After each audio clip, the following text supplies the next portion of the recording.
Enthusiasm. How about that, JK? Pretty good. It's awesome. Good morning, everyone. Thank you all for being here today. Before I introduce JK, I wanted to first start by thanking Kim Duran. Where are you, Kimmy? Our sport administrator. Really appreciate your leadership and support in the transition in the Surge Kim. I also want to thank our alums. There's several that are here today for your passion and your counsel and your input throughout this process. Husky baseball has been on this campus for over 100 years. It has so much tradition and history. We've had amazing players here, amazing teams. And so we were looking for a coach that really understood that history, that understood that foundation, that was going to embrace everybody that came before him, and who also had a bold vision for the future. And that is who we found in the leader and coach, Jason Kelly. JK there's a lot of amazing strengths about JK. I mean, he has a proven track record for his ability to recruit and develop elite players. He has a really unique ability to connect with his guys on the field and off the field. He has deep, meaningful connections and relationships here in the Pacific Northwest, on the West Coast, and nationally. And he also truly sees and understands the potential of this place. He has a plan, he has a formula for sustainable success. We couldn't be more happy to welcome JK back to Montlake, his beautiful family, for being here. And it is my honor to introduce you all to the head baseball coach at the University of Washington, Jason Kelly.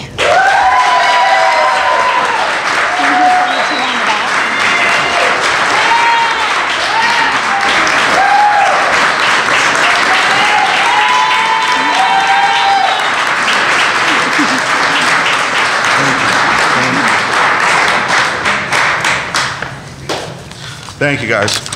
I've always wanted to pull a piece of paper out of my suit coat. Like I'm somewhat important. Just want to say thank you, first of all, for everybody for coming. This is obviously an incredible opportunity for me and my family, and there's some people that I want to thank just from the beginning and make sure that these people understand how important they are to us, and it starts with President Kase and Jen and Kim. You guys have been incredible through this process, and as this thing went on, you know, I was at a great place. We loved where we were, and had no intentions of leaving for a long time. But as this process went down, and when Coach retired, things obviously got a little bit different for me, and we were at Southern Miss. We had just lost in that regional championship game, and as you guys know, that's an emotional, I mean, we got kids crying, we got everybody's kind of saying goodbye. That's a hard part of baseball, is when that season's over, you're gone and everybody leaves. And so I get back on the bus and I have 165 missed text messages, and I have no idea.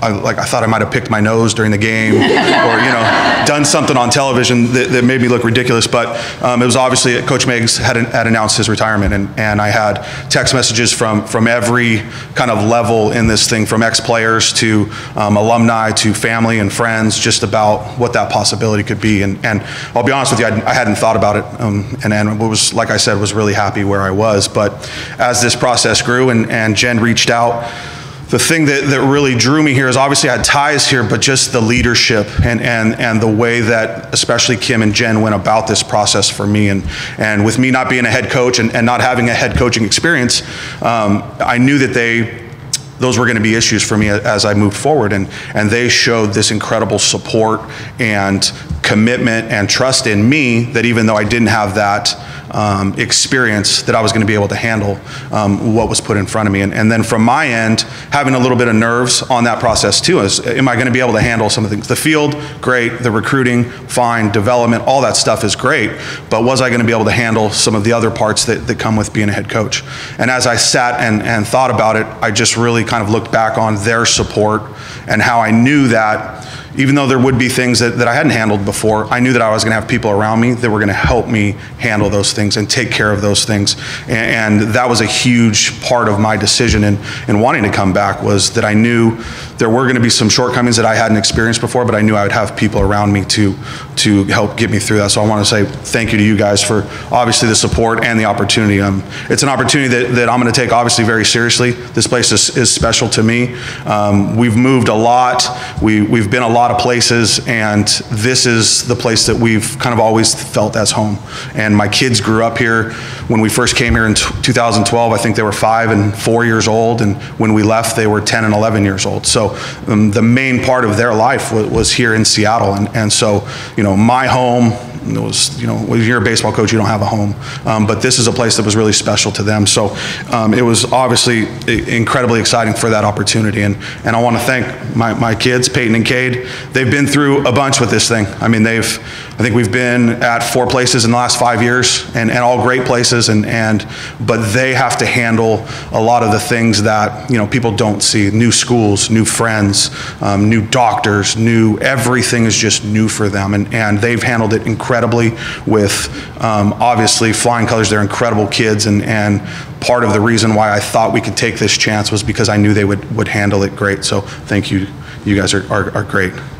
Got his sweatbands on, what gamer. And then I want to thank my wife Tracy, who, as this process goes, I mean, I get to get on a plane, go to my job, and go to work, right, and start recruiting, but I leave behind this bag for her to handle, from selling the house to finding a new house, to finding new doctors, to finding new schools, to all those things that I just kind of push to the side, and they all get thrown on her plate, and she's handled it incredibly. I mean, she's bought more houses and sold more houses. I think we could save some money if she would just happen to be in real estate. So, but I want to thank you, Tracy, for all your support in this. And she's been in this thing since the beginning. I mean, my first job, I think I made $14,000, and she was supporting us and kind of saw hopefully what we could get to. And we never dreamed of this, but this is obviously above and beyond what we could have ever thought, and so we're excited to be back. We're excited to be back in the community. I'm excited to get them back in the community, and back with their friends. They got to go over to the east side yesterday and see some old friends that they hadn't seen in 5 or 6 years, so it was really cool with that. So I want to thank you guys, obviously, for your support.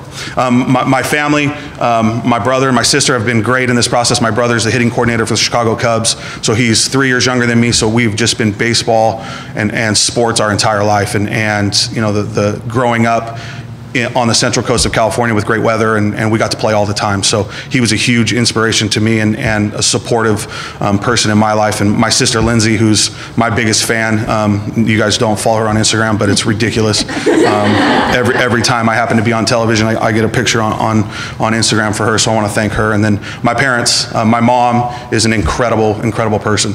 Just put up with a lot of our stuff. We were a baseball family from the beginning, and as you guys know, it's travel ball, it's little league games, it's to football, it's to dinner, it's all those things, and my mom handled it with an amazing grace and confidence, and has really been the rock for me just in handling life, not necessarily baseball or sports, but just how to go about life. She's been an incredible role model, so I want to thank her. And then my dad, who passed away in September, was just the biggest influence on me in sports and athletics, and that's why I chose the number 43. That was the number he wore in college and in football and baseball, so just a huge honor. He would be ecstatic with this thing. Obviously, Facebook would be ridiculous with him. For those of you that have parents in their 60s, you know that Facebook thing has kind of gotten out of control for them. So he'd be posting and commenting, and he was great. I mean, an incredible attitude, an incredible teacher, but also sometimes tough to deal with. And as social media got going, he was always my biggest fan, and there were some text messages to him where I had to say, hey, you need to lay off a little bit, because fans get a little unruly, and he was right back in their face.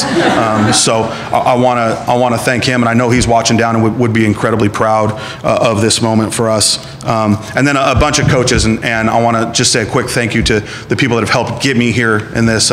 Jay and Maureen Johnson at LSU were incredible for me and my family. That's a hard move move. I mean, we went from Phoenix, Arizona to Baton Rouge, Louisiana. I mean, that's as big a change as there could be. The entire LSU community took us in, took my family in, and were great to us. So I want to make sure that they understand how important they were to me in this journey. Jay taught me a ton about leadership and how to run a program and how to really be good to your players, but be an influential coach and be hard on them when you need to, but love them when you have to as well. So I want to thank them. Tracy and Jamie Smith at Arizona State were great to us. That was a hard time in our lives, moving from here down to there. It was our first kind of big move with our kids old enough to really remember, and they were great. They took us in. They were great to my wife and my kids, and there are two people that we'll be in touch with for the rest of our lives, incredible supportive people. Larry and Liz Lee at Cal Poly. Larry's just one of the most incredible people that you could ever be around, and I got to play for him in junior college, and he really started to open my eyes to the coaching part of it, how to see the game just a little bit different. I always saw it as a player, but he helped me start to recognize some of the smaller things in coaching, and he gave me my first opportunity as a volunteer at Cal Poly in 2003, and was just instrumental in where I've gotten, and always been a supportive part of my life, and somebody that I can always lean on. So I wanted to make sure that I said thank you to him. And then Lindsay and Teresa Meggs. Obviously, Coach's retirement was something that I knew might be coming at some point, but as you never know when those things happen, and he's done so much for me in my coaching career. I mean, he hired me at Chico State in 2004. I was 23 years old. I had never coached. I had never been in charge of anything. I'd been a volunteer and worked with the outfielders and the pitchers a little bit, but had never had my own group. And he brought me into a national championship winning program, and a program that was at the top of Division II baseball for a long time. And he gave me the keys to the pitching staff and didn't say a thing and just let me go. And so I owe a lot to him in getting me started in this thing. And my first paycheck was from Lindsay Meggs, and that's kind of what got us going in this thing. And then to bring me back up here when I had the greatest job in America at Cal Poly. I mean, it was our hometown. We had support, we had family. But when this job opened in 2012, that call from him was really hard for my family, and to make that move was difficult. But we got up here, and they gave us a ton of support and let me hit the ground running on the recruiting trail and kind of get this thing going in the right direction. And so I just want to make sure we say thank you to the whole Meggs family, who have been great to our kids and their kids, and my kids have kind of grown up. And I used to, when I first met them, Jack was 8 years old, and when they first met Cade, Cade was 5 or 6 years old. So the families kind of grew up together. So I want to make sure I said thank you to the Meggs family. This opportunity for me and for us is something that we're not going to take lightly. This is important. We to come back here is something that we always dreamed of, but for it to become a reality is just really special for us. And the game of baseball to my family has been incredibly great and heartbreaking at the same time. And it's been incredible wins and incredible losses and all those things. But to know that I can go back to the support system of those people is something that is important to me. As far as UW goes, UW started for me at a really young age.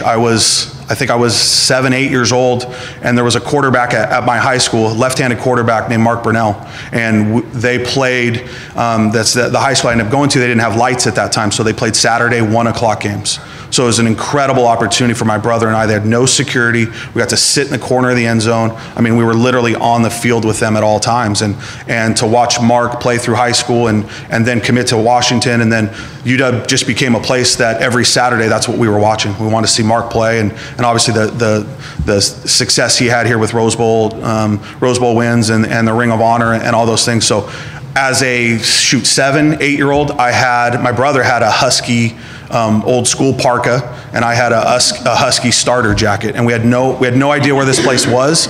We had no idea about anything. We just knew that was the team that we rooted for. And then a couple of years later, they committed a running back from Lompoc, California, named Napoleon Kaufman, who was somebody that I grew up going to watch. My dad refereed high school football, and Napoleon was the first person that he said, "You need to watch this guy. Like, quit playing Nerf football in the corner and watch this guy play." And it was something amazing. And then to continue to follow him here. So I had a connection to this place before before baseball was even a thought process in my mind at this level. So it's always been special. And then to get here, and as you guys know, the Northwest is a different place. Like you got to fit in here, and you've got to get in with the local people, and you've got to really be kind of, you got to really engulf yourself in this community. Otherwise, especially the baseball community up here, otherwise they'll push you away. And if they don't think you're in it for the right reasons, and you're gonna have a tough time getting players. And so to come back up here and rekindle those relationships with, I think, the greatest summer ball environment of any place I've ever been is in the Northwest. I mean, the baseball that's played up here is incredible.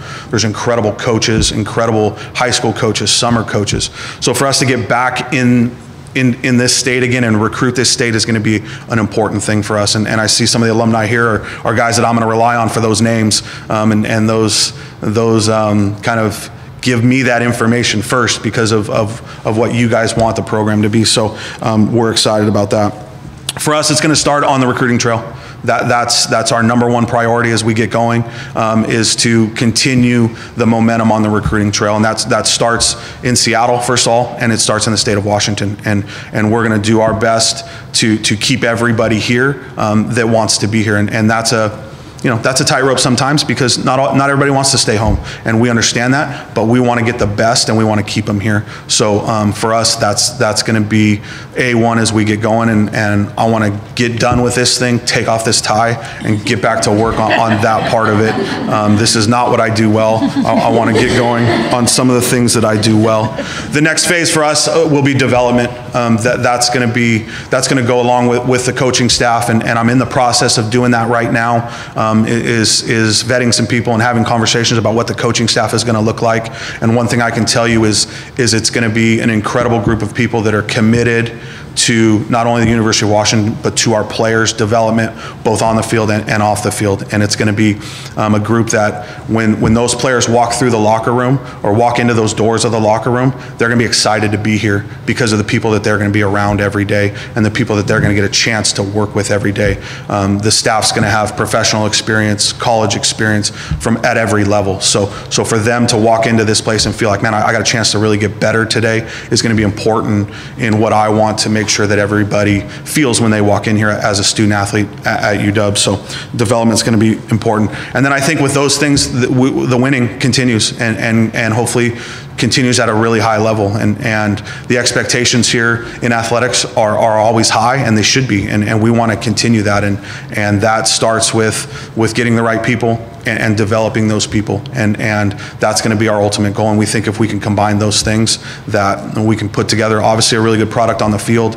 And with that good product and good people, it becomes winning. And then the next step for those guys is hopefully professional baseball. We want to find that great combination of winning games, but also not sacrificing our kids getting better so that they can achieve their goals. And not everybody has a goal of playing in the major leagues.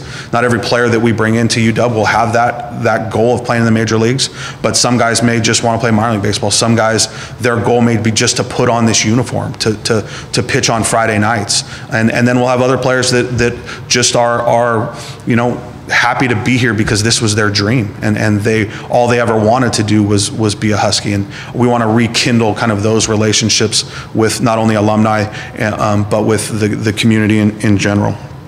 As far as kind of what the next step is for us in this thing is like I said, it's getting a staff together, and then it's getting on the road. And I want to just make sure I thank everybody that was here. There's Eddie Pasatiempo, I mean, incredible supporter of Husky baseball, and I see Jeff Brown and John Otness and just a bunch of people here that have been great to me. And I think, Jen can vouch for this, but I think that you guys are a big reason why I got this job. I think that your guys' push for me and support of me went a long way in kind of easing her mind on some of the things that maybe she doubted, or some things that maybe experience that I didn't have. Doubt you, Jake. But just experience maybe that I didn't have is you guys kind of pushing for me and knowing the kind of person that I am, and then hopefully being able to be a leader is something that goes along with my ability to connect with people and connect with the players. And we're going to treat the kids great, and we're going to have a fun time doing it, and that's the goal. And what the base here is great. I mean, what Coach Meigs did here over the last, 13, 14 years was incredible at just the academic success, the success on the field, graduation, like all those things are things that we're going to continue and really be sticklers about, and that's important to me, and is going to be important to our coaching staff. And just kind of maybe just a little bit of a breath of fresh air on a couple of new ways of doing things and a couple of tweaks on how we may approach things, and just a different energy. And we combine those things, I think we can really do special things here. And I'm excited. I want to say thank you again to everybody that was here, and we're ready to hit the ground running and move on to the next phase of Husky baseball. So thank you again, and go Dogs.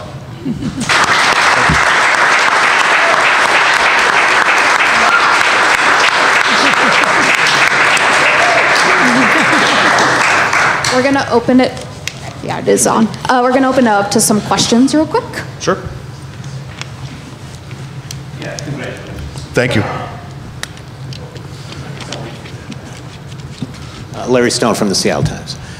Jen mentioned you had a plan for sustainable success, and you kind of laid out the outline of your vision. What's the key to making that sustainable, so it's not just a good year here and there? Yeah, recruiting, I think, is the main, especially the excitement over the program. We want to get kids excited about Washington baseball, and that starts at the age of 10 at the youth camps that'll be going on, but just making sure that they understand that this is a place that they can come get a top-notch education and get baseball opportunities to compete at the top of the Pac-12 and one of the best baseball conferences in the country, and also aspirations of professional baseball. So I think if we can combine all those things, we'll develop an energy about us that kids are going to want to continue to come, and we can stack up recruiting classes. It's not about the ranking of the recruiting classes. Like, those are things that I'm not concerned about. It's going to be about finding the right people. And if you do that, then the word of mouth spreads. You treat people right. You treat the players right. You treat everybody right. And I think the momentum of that will allow us to continue to have success. And we're going to make sure that we recruit the right way. You have to recruit. We're going to recruit the entire West Coast because we need to find specific parts and specific players, and that may mean going into California to find a left-handed pitcher. That may mean going into Arizona to find a shortstop, and not necessarily being completely beholden with the Northwest, but being able to recruit the entire West Coast. And so I think if we can combine those things, and we can maintain success for hopefully a long time. One more quick one. Do you anticipate your coaching style changing after a lifetime of being an assistant? Now you're the head man. Do you have to be tougher? Can you still relate to the kids in the same way? I'm gonna be me, and I'm about the relationships and relating to them in the right way. I think this generation of kids, they want to be coached, and they want to be coached hard, but you have to get some equity in that and make sure that they understand how important they are in your lives, and that you're not just concerned about W's out there, but you're concerned about who they are as a person, who they are as a student, and who they are as a player. And I think if you can combine all those things, that we can, I can especially kind of keep that role with them, and I'm gonna, like I said, I'm just gonna be me. I'm gonna hire people that complement me in that way too. So we'll have some guys that maybe are a little bit more on the developmental end, in charge of some of those things, and then I can kind of oversee everything. But I'm gonna be me. I'm gonna be good to the kids. But when we need to change things or make some different choices, we'll make sure that those things get done too. So I think I can find a good combination of those. Thank you. Hi, Coach. Wow, it's kind of loud. Ethan Kilbreth with the Daily. This is a very young roster, over 20 newcomers last year. Just what was your initial impression of this roster and the state of the program coming in? It's exciting, and when you look at the youth, with You know, your shortstop's a freshman, your leading hitter was a freshman. Those are things that obviously go into wanting to take the job. This is a unique situation because we're not walking into something that's broken. We're walking into something that obviously you guys saw at the end of last year. They went on an incredible run and showed what that group was capable of. And so my goal is to kind of continue that, hopefully, momentum and excitement into this year and beyond. But the youth was a huge part of me really being excited about this because I think we can have a good, sustainable run with this young class for the next couple of years.